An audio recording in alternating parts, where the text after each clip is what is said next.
Just how much does price affect what we buy? What's the latest trend in dining? And does the key to happiness lie in what we eat? Let's find out in this week's Food News Today.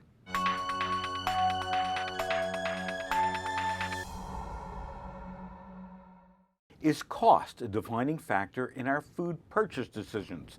The USDA's Economic Research Service has been analyzing how food prices affect our purchases.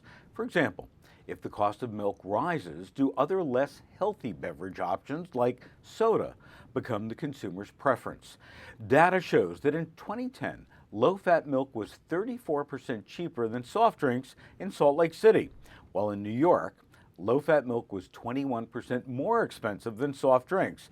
So while New York City Mayor Bloomberg continues to face opposition on his proposed soda ban, is there perhaps a cost solution? And when you really think about it, shouldn't low-fat milk be less expensive than soda? It's a very complicated issue. Food preferences, nutrition knowledge, and access to stores and restaurants all share a role with food prices in our purchasing decisions and in our related health outcomes. Our responses to price change depends on income, the size of the price change, the availability of substitutes and complements, and other factors. Now, price changes have limited effects on food choices and health outcomes, but the effects may be larger when paired with information and other reinforcing policies and programs. Do we really need to have the government determining the size of soda? Well, probably not. But until we can get price parity among all beverages, the outcome is clear. Now, if you're interested in the latest in cocktails and fine dining, you may be surprised to hear what the latest trend in England is. It's all about dining on a bus.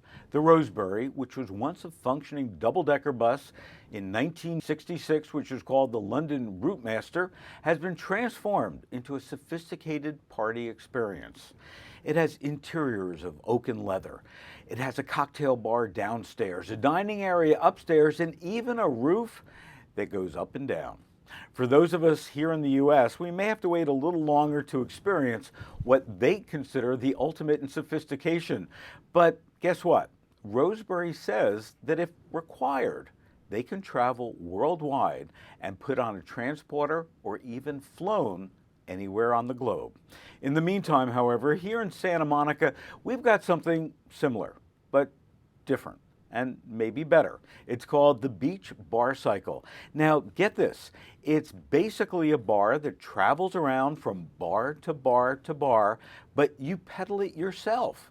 So you're burning calories, you're getting exercise, and maybe it's not quite as sophisticated. Are you searching for happiness? Well, try some extra fruit and vegetables. A new study from the University of Warwick and Dartmouth looked at the eating habits of 80,000 people, and they found that mental health rises with the amount of fruit and vegetables that were consumed. With one portion being approximately 80 grams, researchers discovered that happiness and well-being peaked at 7 portions a day. So it's not about 5 a day or 10 a day, it's 7 a day. And while we've known that fruits and vegetables are healthy, the study's co-author, Professor Sarah Stewart Brown, noted that the statistical power of fruits and vegetables was a surprise, because diet has been traditionally ignored by well-being researchers. So is your daily intake of fruits and vegetables enough to keep you happy?